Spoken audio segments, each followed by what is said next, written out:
se passe dans le royaume des dieux. Le premier texte que nous avons lu, on nous parle de deux histoires. Mais on nous signale que ces deux histoires, c'est pour nous expliquer à quoi ressemble le royaume de Dieu.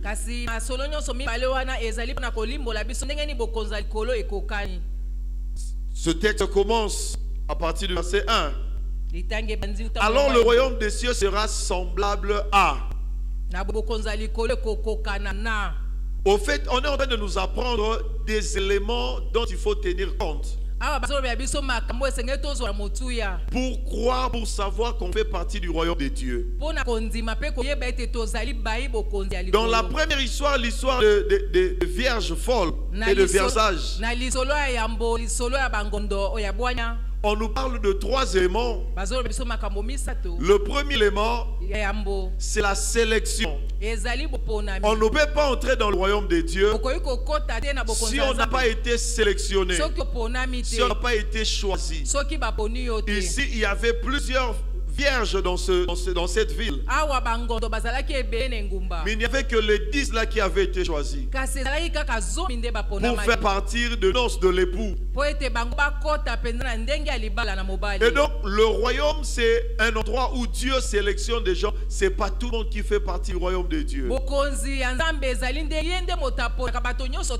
Dieu nous appelle à être conscients que nous sommes différents des autres, que nous avons été sélectionnés. Le deuxième élément qu'on nous fait remarquer dans la première histoire, c'est qu'il y a un moment où le Seigneur reviendra, que personne ne connaît. Il n'y a que le roi qui reste au contrôle de tout le calendrier, de tout ce qui se passe dans le royaume.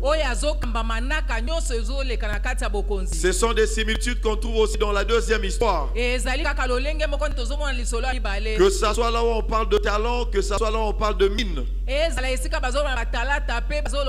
Ces personnes ont été sélectionnées et leur roi, leur Seigneur est parti. Il devrait revenir. Quand personne ne connaissait, il devrait le brusquer. Il devrait revenir au moment où il ne s'attendait pas. Nous qui faisons partie du royaume de Dieu, sachant que notre Seigneur est parti, il nous a laissé son esprit, mais il reviendra nous chercher. Quand? Nous ne le savons pas. Peut-être que ça sera ce soir qu'il y aura l'enlèvement. Peut-être que ça sera demain. Et il y aura de ceux qui diront, c'est de moi, je ne suis pas encore marié. Un jour, il y avait un homme de Dieu qui prêchait sur l'enlèvement, sur le retour du Christ. À la fin, une sœur est venue le voir pour lui dire sans effet, au nom de Jésus, pourquoi Jésus veut revenir, moi je ne suis pas encore marié. Alors elle dit oui, mais toi tu vas te marier, c'est bien. Mais l'autre là, elle dira que Jésus veut revenir, pourquoi moi je n'ai pas encore eu d'enfant. Il y aura une autre qui dira, mais Jésus est pressé de revenir comme ça, pourquoi moi je n'ai pas encore eu mon diplôme. Il y a l'autre qui dira, mais moi les enfants sont encore petits, que les enfants grandissent un peu. L'autre dira, mais moi j'ai des enfants, mais aucun de mes enfants ne s'est marié. Il y aura un qui dira, mes enfants sont mariés, mais je n'ai pas encore de petits-enfants. Est-ce que Jésus ne peut pas attendre un peu? J'aimerais rassurer quelqu'un. Jésus viendra en son temps. Et quand Jésus viendra, il y aura des gens qui ne seront pas diplômés. Il y aura des gens qui seront diplômés. Il y aura des mariés et des célibataires. Il y aura ceux qui auront des enfants et ceux qui n'en auront pas. Il y aura ceux qui seront des grands-parents et ceux qui ne seront pas. Il y aura de ceux qui seront en bonne santé et ceux qui seront malades. Quand est-ce que le maître viendra? C'est lui le maître du royaume. C'est lui seul qui décide. Amen. Amen. Ça c'est la deuxième chose dans le royaume. C'est que le maître, le roi, Il reste souverain, il reste au contrôle de tout. La troisième chose dont on nous fait comprendre dans cette histoire, dans ces deux histoires, c'est que dans ce royaume, nous avons des choses à faire. Avant que le maître ne revienne, nous avons des choses à faire. Les folles, les vierges folles et les vierges sages, elles toutes s'étaient endormies parce qu'elles ne savaient pas quand est-ce que le maître devait revenir. Mais la différence entre le sage et les folles, c'est que le sage savait qu'elles avaient quelque chose à faire et les folles croyaient qu'elles n'avaient plus rien à faire à part attendre le retour de l'époux. C'est la même chose dans la deuxième histoire. Le maître a laissé des talents. Dans la première histoire de Matthieu chapitre 25, la Bible dit il a donné à chacun, il leur a remis des biens. Il leur a rien dit. C'est dans le livre de Luc qu'on nous précise. Il leur avait donné des mines pour faire valoir, pas pour qu'ils restent au chômage en attendant le retour. Aide-moi à dire à la personne à côté de toi, accomplis des exploits dans le royaume. Amen, amen. Amen. Donc il y a d'une part la sélection et de l'autre part le retour du maître. Mais entre le temps où nous avons été sélectionnés et le temps où le maître viendra, Dieu nous attend sur le terrain des exploits. Dieu nous attend sur des choses que nous devrons accomplir. Amen, amen. Alors je descends dans la deuxième histoire. Là c'était la base pour que nous puissions comprendre que cette histoire va se passer dans ce contexte-là. Où quand on traite le maître de méchant, qu'il vient prendre là où il n'a rien, c'est parce qu'il vous a sélectionné dans son royaume. C'est parce que vous ne savez pas quand est-ce qu'il reviendra qu'il veut nous trouver sur le terrain du travail et des exploits. Alors dans la deuxième parabole, dans la deuxième histoire, l'histoire des talents que nous allons comparer à tout moment avec l'histoire des mines. Dans la première ici, la Bible dit que le maître voulait partir. Il a donné à chacun des talents selon leur capacité. Dans ces deux histoires, j'aimerais qu'on retienne trois choses que Dieu attend de nous pour produire des exploits dans le royaume, pour produire des exploits quand nous sommes sélectionnés, pour produire des exploits en attendant le retour du maître. Il y a trois choses. La première chose qui revient, c'est qu'il s'agit d'être le serviteur. Tu ne vas jamais opérer des exploits dans le royaume de Dieu si tu ne t'engages pas au service de Dieu. Si tu ne t'engages pas à servir Dieu. Que ce soit dans Matthieu 25 ou dans Luc 19. Il est en train de parler de ses serviteurs. Est-ce que dans ce royaume-là, il n'y avait que ces gens? Non. Les autres dormaient et il ne va pas les juger. Ils sont dans le royaume. Ils ne sont pas à son service. Amen, amen. Il s'agit du monde de serviteurs. C'est dans le service de Dieu que nous accomplissons des exploits. Voilà pourquoi dans Ephésiens 3, quand on nous dit or à celui qui peut faire par la puissance qui agit en nous infiniment au-delà de tout ce que nous demandons ou pensons, ce que nous demandons et ce que nous pensons, ce sont des choses qui sont au service de Dieu et non pas des choses à notre service et non pas des choses pour notre propre réjouissance. Il s'agit de gens qui ont mis leur ego de côté. Quand Dieu nous a sélectionnés, Dieu nous appelle à le servir. Raison pour laquelle il y a une puissance qui doit agir en nous. Raison pour laquelle Dieu nous donne des talents, Dieu nous donne des capacités, Dieu nous donne des éléments avec lesquels on doit le servir. Imaginez bien dans le Seigneur, on donne à quelqu'un du ciment, on donne à quelqu'un de caillasse, on donne à quelqu'un du sable, on lui donne un espace et on lui dit rien. Une deuxième personne, on lui donne les haricots, on lui donne du riz, on lui donne les épices, on lui donne le feu et on lui dit rien. Qu'est-ce que chacun doit comprendre? Le premier doit comprendre qu'on lui demande de faire quoi? De faire? De construire. Est-ce qu'on lui a dit de construire? Le deuxième doit comprendre quoi? Il doit lui aussi construire. Mais est-ce qu'on lui a dit de préparer? Comment il doit comprendre qu'on lui a dit de préparer? C'est à partir de ce qu'on lui a donné. Amen, amen.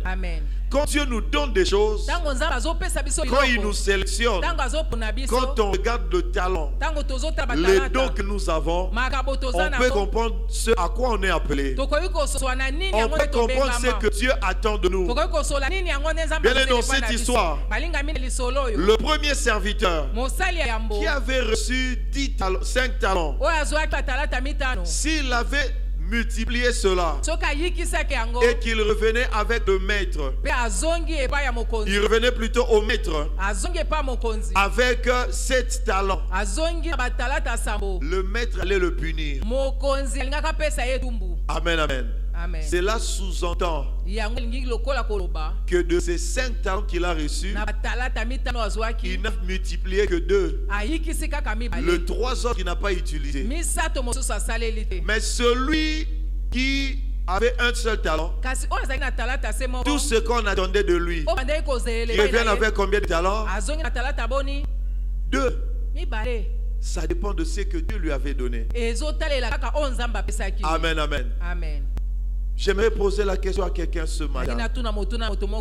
Qu'est-ce que Dieu t'a donné? L'intelligence, la beauté, la sagesse, la force physique, la force financière, la force relationnelle, la foi, la santé. Ça dépend du nombre de choses que Dieu t'a donné et le nombre de choses que tu dois multiplier. Un jour on était dans une conférence, un monsieur disait, c'était un pasteur, un prêtre. On était dans une conférence, je faisais le DA à l'UCC. C'était l'abbé Léonard Santedi. Il nous disait que les Congolais feront partie des gens qui seront les plus jugés sur la terre. Au ciel plutôt. Il y a des pays qui sont développés à cause d'une seule richesse qu'ils ont. Bien, mais quand on parle du monde arabe, quand on parle de Dubaï, quand on parle de Arabie Saoudite, quelle est la richesse qui nous vient en tête de chez eux? c'est le pétrole. Est-ce que c'est tout ce qu'ils ont? Non, mais c'est tout ce qui paraît le plus. C'est ce qu'ils ont le plus. Et ils ont développé, ils ont multiplié cela. Parce qu'ils étaient conscients de ce qu'ils avaient. Et ils nous disaient même, si on connaît plus le Sénégal, c'est à cause des arachides. Mais nous là, on a suffisamment de terre pour faire suffisamment d'arachides. On a suffisamment de quoi pour faire les maïs. On a suffisamment de quoi pour faire l'agriculture. Ça on met de côté. On rentre maintenant dans les mines. On a suffisamment de diamants. On a suffisamment de coltan. On a suffisamment de l'or. Ça aussi on met de côté. On a suffisamment d'eau. On a suffisamment de poissons. Ça aussi on met de côté.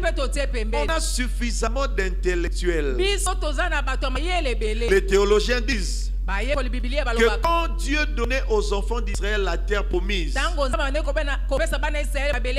quand Dieu parlait du jardin d'Éden, il y a deux possibilités. Il disait la terre promise pour le jardin d'Éden, c'est un terrain où il y a de l'huile, le miel et le lait. C'est un endroit qui est béni. C'est un endroit paradisiaque. Mais c'est aussi un endroit à paradisier. La preuve et que Adam et Ève étaient dans le jardin d'Éden. Quand ils ont désobéi à Dieu, est-ce qu'ils faisaient encore bon vivre là-dedans? Après avoir désobéi à Dieu, est-ce que Adam et Ève pouvaient encore tirer les oreilles du lion? Si Dieu les a chassés du jardin, c'était aussi pour préserver leur vie. Parce que là, ils n'avaient plus le pouvoir de dominer sur les lions. Donc Dieu leur a dit, allez vivre loin des lions. Parce que là, ils vont plus vous respecter. Le jardin d'Éden, ce n'est plus un endroit où vous allez trouver les bénédictions. Je vous envoie maintenant dans un endroit où vous devrez créer les bénédictions. La preuve, c'est que Israël, la terre promise, ils n'ont pas autant de richesses que nous. Mais ils sont beaucoup plus riches que nous. Parce qu'ils ont compris que ce que Dieu nous donne, ça contient des richesses, mais c'est à nous de ressortir ces richesses. Bien aimé, j'aimerais bénir quelqu'un pour te dire que ton foyer contient des richesses. Tes enfants contiennent des richesses. Ton corps a des richesses. Ton cerveau a des richesses. C'est à toi de ressortir cela dans le royaume de Dieu. Bien aimé, Dieu t'a sélectionné pour sortir le meilleur de ce qu'il y a dans ton mari, pour sortir le meilleur de ce qu'il y a dans ta femme, pour sortir le meilleur qu'il y a dans tes enfants, pour sortir le meilleur qu'il y a dans tes parents, pour sortir le meilleur. On passe nos années, plus de 60 ans, à déclarer que notre pays est riche. Nous faisons partie des gens les plus pauvres. Pourquoi? Parce que ce que Dieu nous a donné, ça demande que nous puissions fructifier. Ça demande que nous puissions ressortir la richesse. Et on pouvait même manquer de tout. Tant que Dieu nous aura donné un pays désertique, on pouvait être à mesure de faire de ça comme Dubaï. Amen, amen.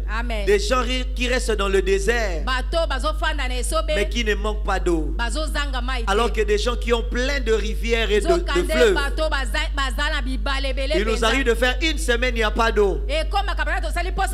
À Lingwala, il arrive des moments où il n'y a pas d'eau. Alors que quand on prend cette avenue, on va tout droit jusqu'au fond. Il y a le fleuve là-bas. Amen, amen. Mais à quelques mètres, à quelques kilomètres de là, Les gens restent 2 jours, on ne sait pas laver parce qu'il n'y a pas d'eau. Mais il lui suffit de regarder, de monter même sur le toit ici, de regarder, mais il y a l'eau là-bas. Mais les gens restent sans eau. Pourquoi? Parce que dans ce que Dieu nous donne, il y a tout dedans. Les richesses sont dedans.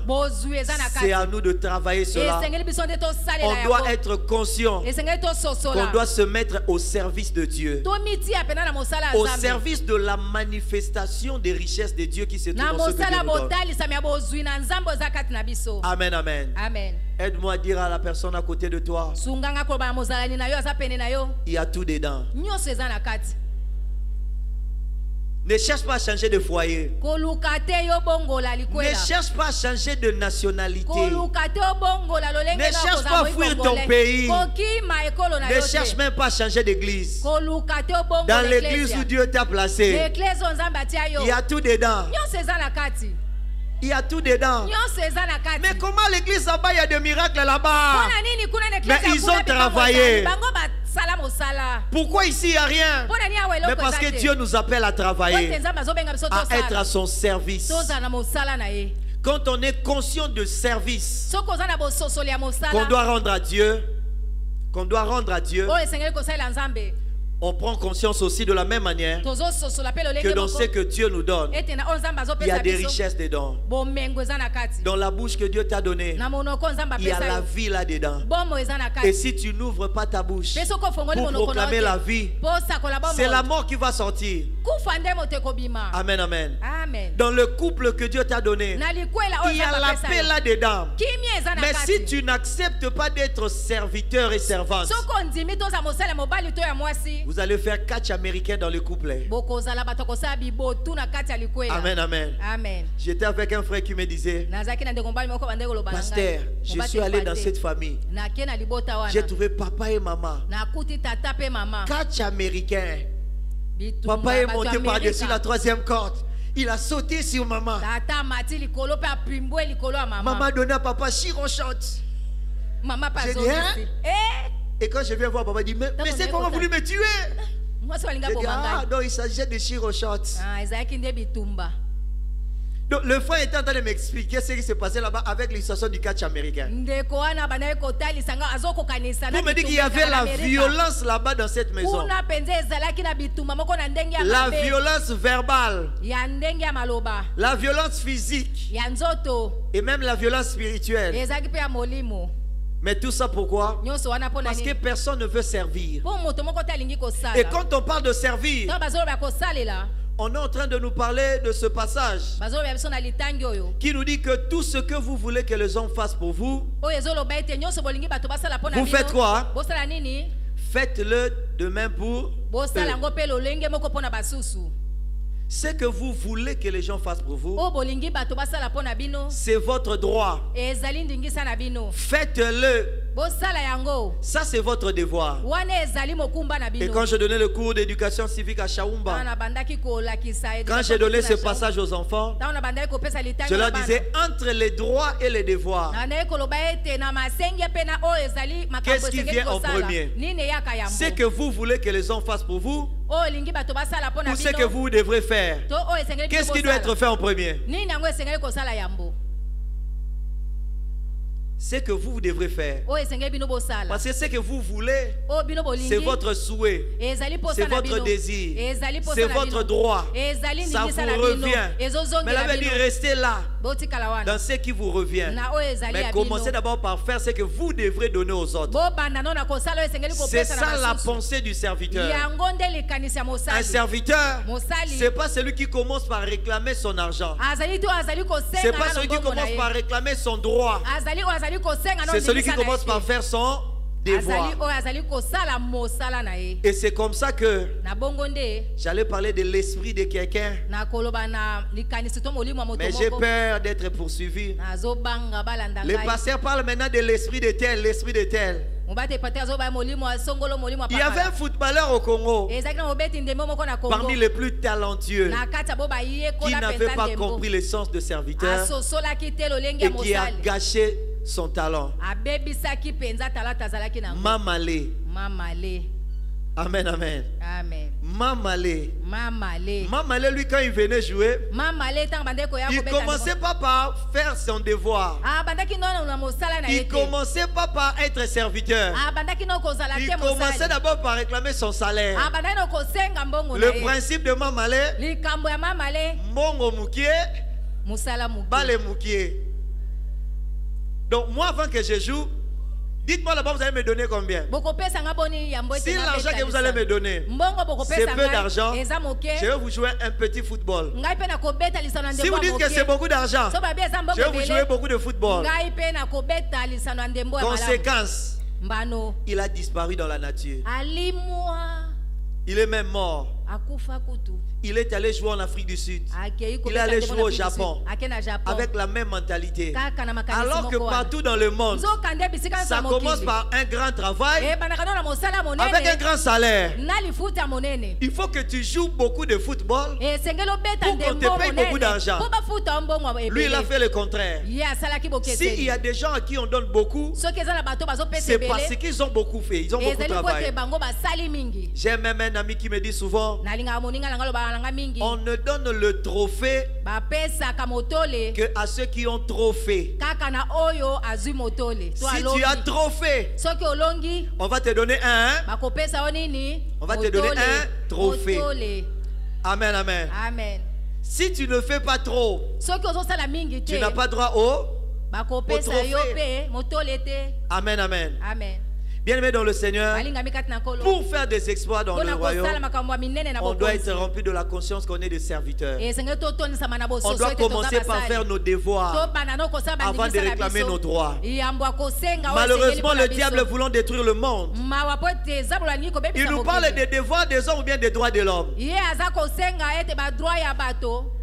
Si le monde est détruit, c'est à cause des droits de l'homme. Pas parce que le droit de l'homme c'est mauvais, pas parce que les hommes n'ont pas de droits, mais parce qu'on devrait commencer par les devoirs de l'homme. La femme a dit, moi j'ai droit à l'amour. L'homme dit, non, moi j'ai droit au respect.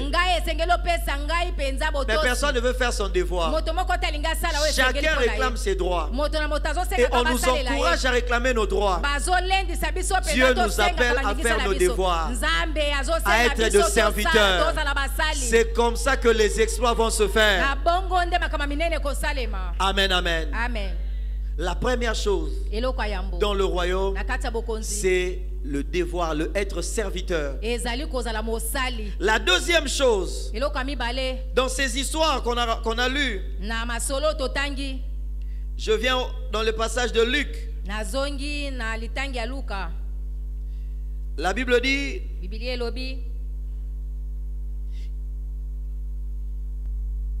au verset 15, lorsqu'il fut de retour, après avoir été investi de l'autorité royale, il fit appeler auprès de lui les serviteurs auxquels il avait donné l'argent afin de connaître comment chacun l'avait fait valoir. Amen, amen. Au verset 13, il a même dit ça explicitement. Il appela 10 de ses serviteurs, leur donna 10 mines et leur dit, faites-les valoir jusqu'à ce que je devienne. La deuxième chose pour opérer des exploits dans le royaume, Dieu attend de nous, qu'on ait la mentalité de service et de serviteur. On doit avoir l'esprit de la prospérité. L'évangile de la prospérité a été mal enseigné et mal compris. Alors il faut juste qu'on change de mots. Avant-hier, j'étais avec des bien-aimés ici à l'église qui nous parlaient de ce qui se passe dans les réseaux sociaux. On disait qu'il y a un pasteur qui a parlé de l'esprit de Papa Wemba. Et la femme de Papa Wemba est allée l'accuser pour dire il est en train de blasphémer, de cracher sur la tombe de mon mari. Il a parlé de l'esprit de Emenea et tout. J'ai dit ce n'est qu'une question d'expression. Bon, quand il parle de l'esprit, bon, qu'il change, qu'il parle de l'influence de Papa Wemba. Est-ce que la femme va aller accuser que Papa Wemba n'avait pas eu d'influence sur les gens? Il a eu de l'influence sur les gens, oui ou non? Oui, avec la sape, oui ou non? Oui. Donc son problème c'était parce qu'on a parlé de l'esprit de Papa Wemba. Amen, amen. Et c'est la même chose avec la prospérité. Quand on parle de l'évangile de la prospérité, c'est le mot prospérité qui a choqué. Mais on peut aussi parler de l'esprit du progrès, de l'évolution. Dieu dit ce que je te donne, fais évoluer cela, fais prospérer cela. Quand on dit je souhaite que tu prospères, Dieu te dit ce matin, il souhaite que tu puisses progresser. Il souhaite que tu puisses évoluer. D'ailleurs, la nature ne vous enseigne-t-elle pas? Quand nous tous nous étions nés, nous n'avions pas la taille que nous avons. Nous avons eu à prospérer. Nous avons eu à progresser. Nous avons grandi. Dieu veut que nous puissions faire grandir ce que nous avons. D'ailleurs, dans Luc 2,52, la Bible dit, et Jésus croissait en sagesse, en stature et en grâce devant Dieu et devant les hommes. Pourquoi est-ce que Jésus croissait? Parce que le premier Adam n'avait pas connu l'esprit de la prospérité, la notion de la croissance. Il n'avait pas appris cela. Adam est né adulte. Adam et Ève, ils étaient créés, ils étaient directement mariables. Ils ne savaient pas comment est-ce qu'on apprenait à marcher. Ils sont nés, ils savent marcher. Ils sont nés directement, ils savent. Ils n'avaient pas la notion de commencer petit et de grandir. Le second Adam, quand il est venu, Jésus avait tout pour descendre du ciel directement vieux. Parce que de toutes les façons, il est monté au ciel vivant.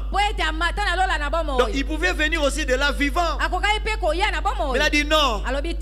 Dans le royaume, il faut qu'il y ait le principe de la croissance, de la prospérité, de commencer petit et de grandir. J'aimerais bénir la vie de quelqu'un.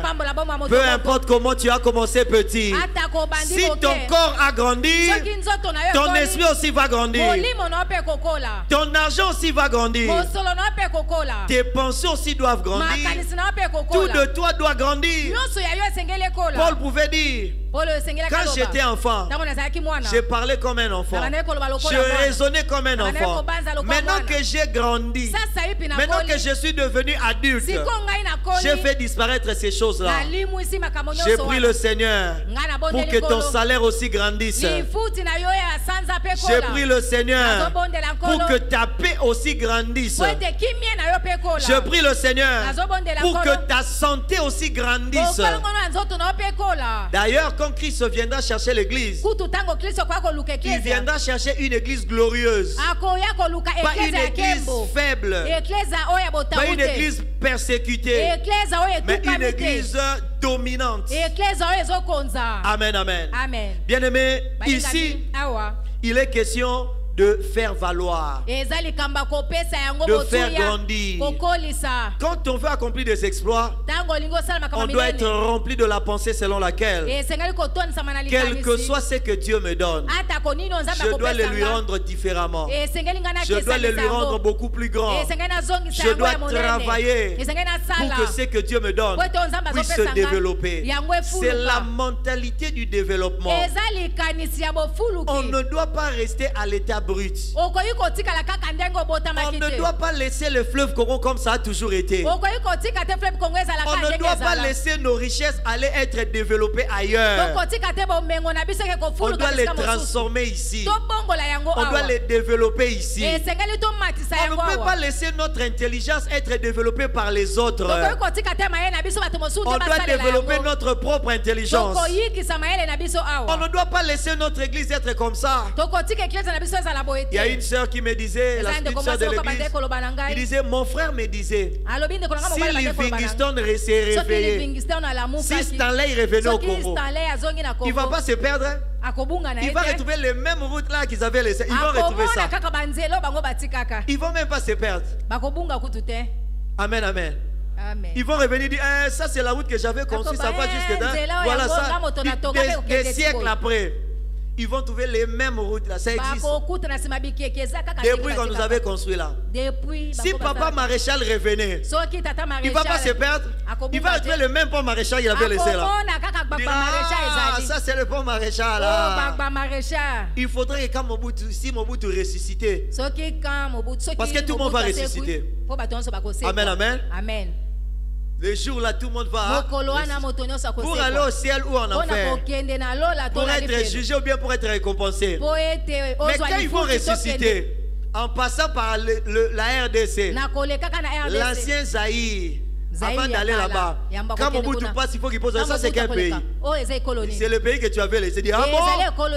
Il y a eu des gens ici qui ont fait prospérer le pays. Je bénis la vie de quelqu'un pour que tout ce que tu touches puisse prospérer. Pour que tu opères des exploits avec la mentalité de faire grandir, de faire accroître toutes choses. Si Jésus, le Dieu parfait, a appris à grandir en sagesse, je prie le Seigneur que nous puissions grandir en sagesse, que nous puissions grandir en grâce. Amen, amen. Amen. La grâce de Dieu est parfaite. Mais Dieu veut que dans la manière de découvrir cela, que nous puissions grandir. Que nous ne puissions pas continuer à rester avec les mêmes péchés qu'on avait quand on s'était converti en 1983. Quand tu t'étais converti en 2000, c'était le mensonge. Et on est en 2023. Tu continues toujours à mentir. Aide-moi à dire à la personne à côté de toi, grandis. Dis-lui grandis. Bon, peut-être grandis, ça ressemble comme si tu es en train de... Dis-lui prospère, prospère. Vous voyez que ce sont des expressions qui changent la façon de voir. Dis-lui progresse, progresse. Amen, amen. Amen. Le maître veut que dans son royaume, ceux qui doivent faire des exploits soient remplis de la pensée d'être de serviteurs, de ceux qui font d'abord leur devoir avant de réclamer leurs droits, et qui soient remplis de la pensée de la prospérité, du développement, du progrès, de la croissance. Tout ce qui est né grandit. Tout ce qui a commencé va finir. Mais entre le commencement et la fin, il doit avoir la croissance. C'est la raison d'être de la vie. La vie, c'est une période entre la naissance et la mort. Période pendant laquelle on grandit. Si tu arrêtes de grandir, toi-même tu auras l'impression que tu es mort. Amen, amen. Amen. Quand tu travailles, le salaire ne suit pas. Quand tu sens que dans ta vie spirituelle ne monte pas, au fond de toi tu auras l'impression que tu es mort. Tu commences à dire mais tu commences à chanter des chansons comme ça. Tu as l'impression que tu es mort. On ne vit que quand on prospère. On ne vit que quand on grandit. On ne vit que quand on découvre. Quand on n'a plus rien de bon à découvrir. Quand on n'a plus rien de nouveau à découvrir. Moi j'ai déjà tout vu. Alors qu'est-ce qui te reste à faire? C'est de mourir. Amen, amen. Amen. Mais même les vieux, ils ont encore WhatsApp à apprendre. Ils ont encore des TikTok. Ils n'ont jamais vu ça. Ils ont tout vu. Mais la nature ne va jamais nous laisser comme ça. Le monde évolue. Malheureusement, l'évolution peut se faire en bien ou en mal. L'évolution en mal, c'est synonyme de régresser, de reculer. Mais pour faire make-up, pour faire ça beau, joli, on dit c'est l'évolution. C'est ce que certains des Occidentaux nous font croire. On a tellement évolué qu'on peut avoir un poussin de 3 jours. Le 4e jour, il devient directement mûr, on le mange. Ça, c'est pas le développement. Ça, c'est le régressement. Parce qu'en mangeant ces poussins-là, ça multiplie des cancers et des maladies. Amen, amen. Ils étaient tellement en train de se développer qu'ils ont détruit la couche de l'ozone. Et puis ils disent maintenant là, le réchauffement climatique, les changements climatiques, ça, on n'a pas fait évoluer les choses. On est en train de détruire les choses. C'est ce que la Bible appelle la sagesse de ce monde. Dans la sagesse de ce monde, on dira de toi que tu es évolué, que tu es développé, que tu es en train de grandir, que tu es mature. Quand tu comprends, tu accepteras qu'une femme et une femme doivent se marier. C'est que même les animaux ne font pas. Donc l'homme a tellement évolué que même l'animal est devenu plus intelligent que lui. Même les animaux ne le font pas. Amen, amen. J'ai aimé pendant que je faisais des recherches sur ça. Il y a une personne qui a posé la question. Il dit à moins de 18 ans, on n'a pas le droit de fumer ou de boire de l'alcool. On n'a pas le droit d'aller en boîte de nuit. Mais aujourd'hui, à 12 ans, on a le droit de choisir si on veut être garçon ou fille. Pourquoi on va autoriser aux enfants de 12 ans et de 13 ans de choisir s'ils veulent être filles ou garçons, mais aux garçons et filles de 16 ans et 17 ans, et on dit qu'ils ne sont pas assez matures pour choisir de prendre de l'alcool. Trouvez l'erreur. Où est l'erreur? Comme dirait quelqu'un, où est le mal? Où est les valises? Le monsieur dit, où est le mal? Où est les valises? Amen, amen. Donc à 17 ans, on dit que tu n'as pas le droit de conduire le véhicule. Mais à 12 ans, tu as le droit de conduire ta vie pour choisir je vais être garçon ou fille. De choisir ton sexe. Et ça, on appelle ça le développement. Ce n'est pas le développement. On appelle ça développement juste par maquillage. Au fait, on est en train de pousser l'homme à devenir moins qu'un animal. À détruire même son environnement.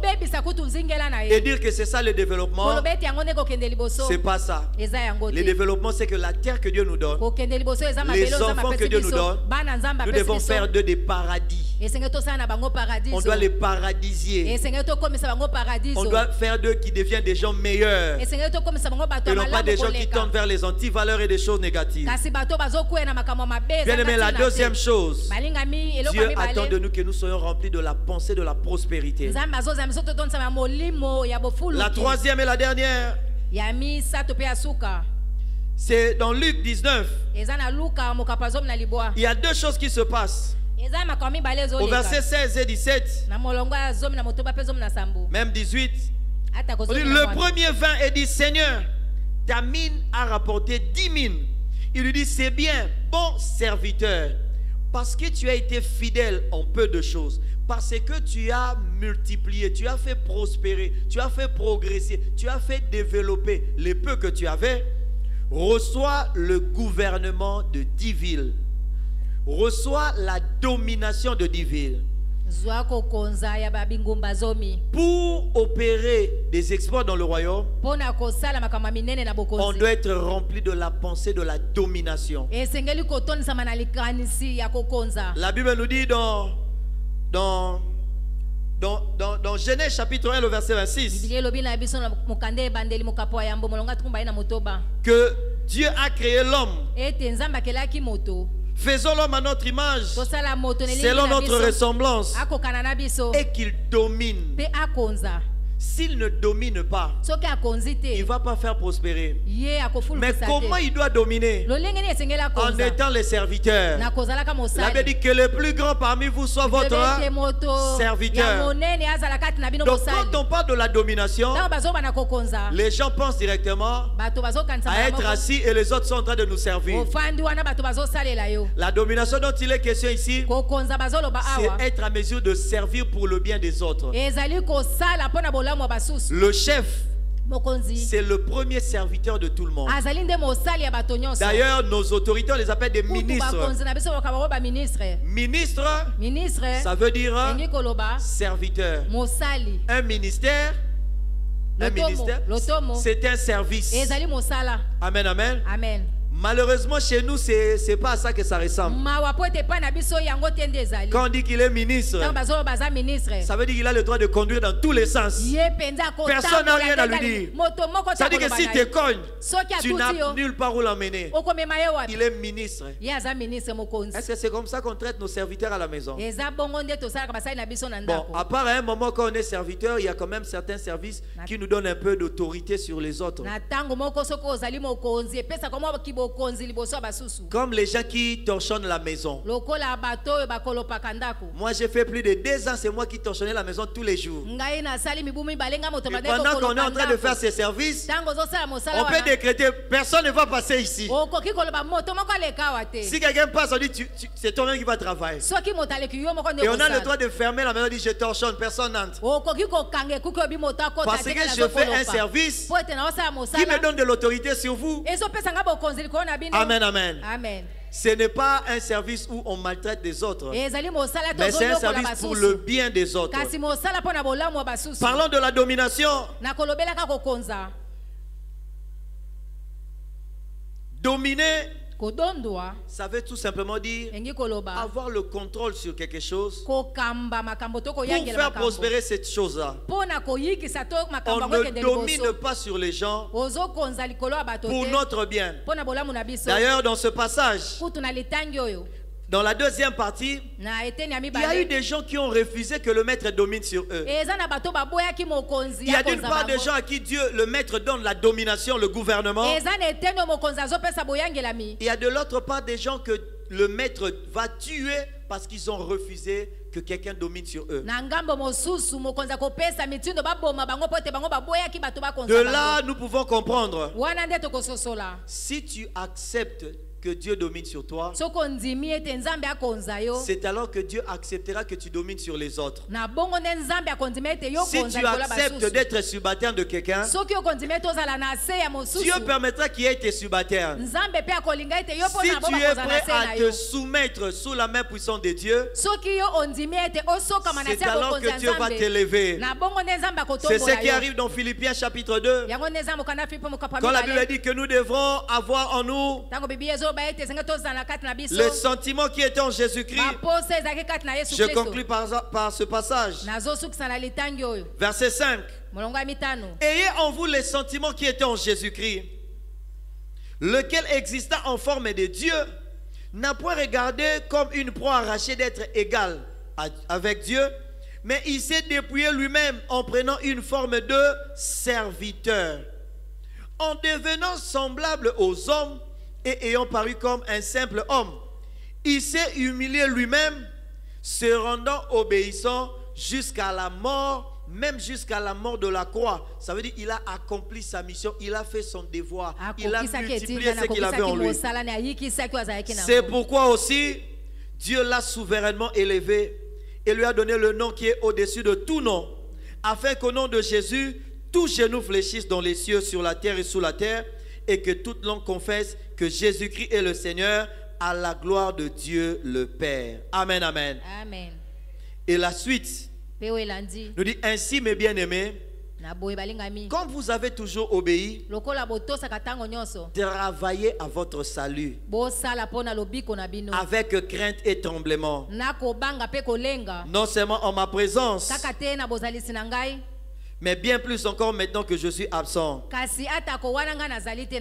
c'est Dieu qui produit en vous le vouloir et le faire selon son bon plaisir.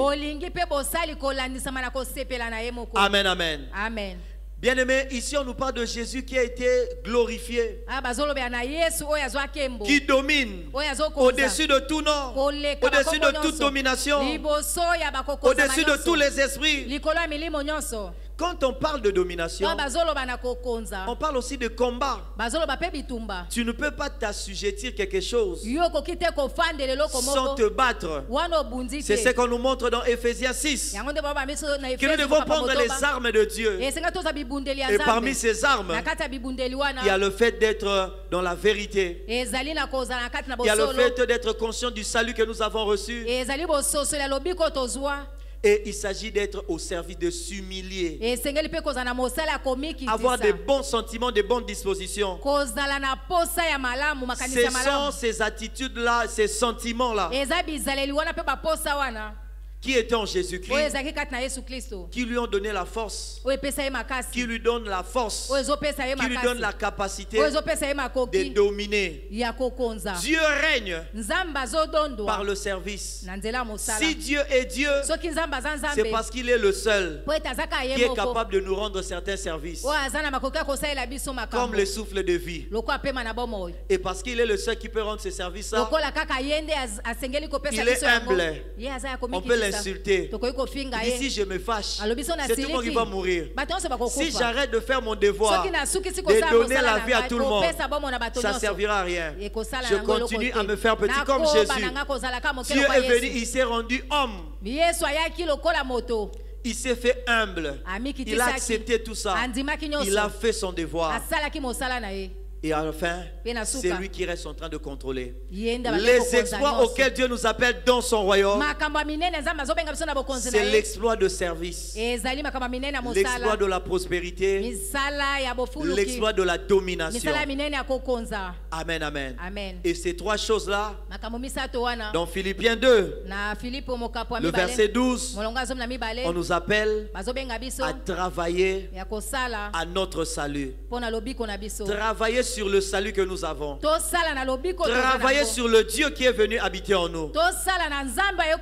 Pour que ce Dieu-là nous accorde de ne pas chercher que les gens nous servent, mais à servir les autres, à faire prospérer les choses et à dominer sur toutes choses. Que Dieu bénisse sa parole dans nos cœurs. Au nom de Jésus. Amen. Amen. Est-ce que nous pouvons nous tenir debout pour prier, bien-aimés dans le Seigneur?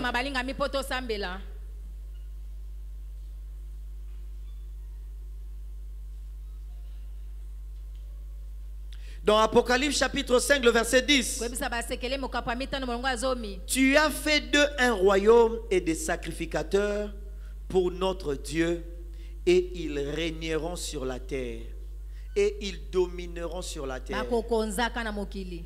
Nous voulont dire à Dieu, nous voulons être un royaume des sacrificateurs. Nous voulons faire partie de ces royaumes de ceux qui sont en train de te servir, de ceux qui vont faire prospérer tout ce que tu vas mettre entre nos mains. Qu'est-ce que Dieu t'a donné?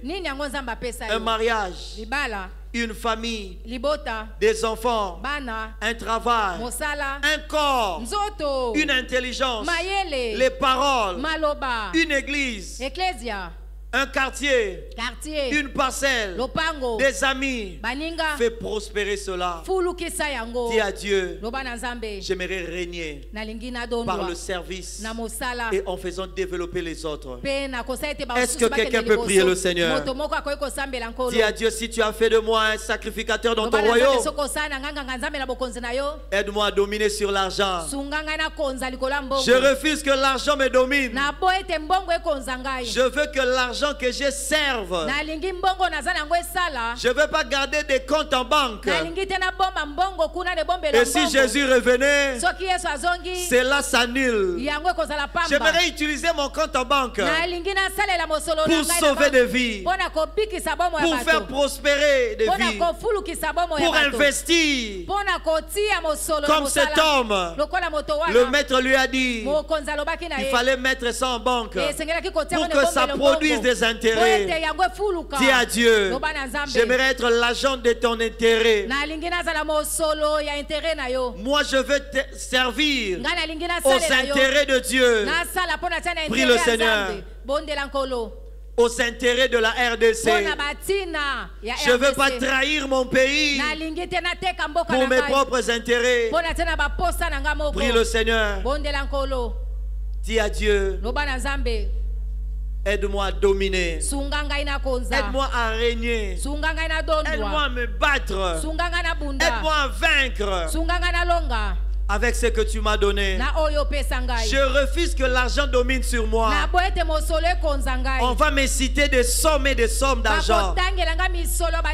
Ça ne va pas me faire trembler. Ça ne va pas me faire trembler. Je ne veux pas agir à cause des millions. Mais au contraire, les millions vont agir pour les intérêts de Dieu. Les millions de dollars seront à mon service. Je vais dominer sur cela. Je vais contrôler cela. Je vais utiliser cela. Je veux faire prospérer cela pour la gloire de Dieu. Prie le Seigneur.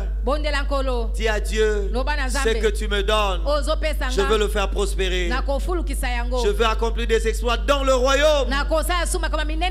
Parce que je suis sélectionné. Parce que je ne sais pas quand est-ce que le maître va revenir. Je veux travailler.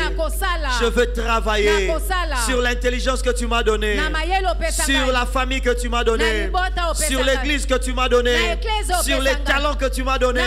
Je veux travailler. Que le maître vienne me trouver en train de travailler, en train de faire prospérer des choses. Je ne veux pas perdre. Je veux gagner. Je veux faire évoluer les choses pour la gloire de Dieu. Commence maintenant à bénir ta vie. Maintenant que tu as dit à Dieu ce que tu veux, la Bible dit que la vie et la mort sont au pouvoir de ta langue. Fais travailler ta langue pour que le salut que Dieu t'a donné, que ta langue produise la vie. Dans Jacques, on compare la langue comme une source. On dit de la même source ne peut pas sortir l'eau douce et l'eau amère. De la même bouche, tu ne peux pas bénir le Congo et puis maudire le Congo. De la même bouche, tu ne peux pas bénir ta vie et dire que nous là on est maudits. Choisis de travailler. Fais travailler ta bouche. Fais travailler tes paroles. Crée par tes paroles. Fais prospérer ta vie par tes paroles. La Bible dit celui qui aime parler, il va manger le fruit de ses paroles.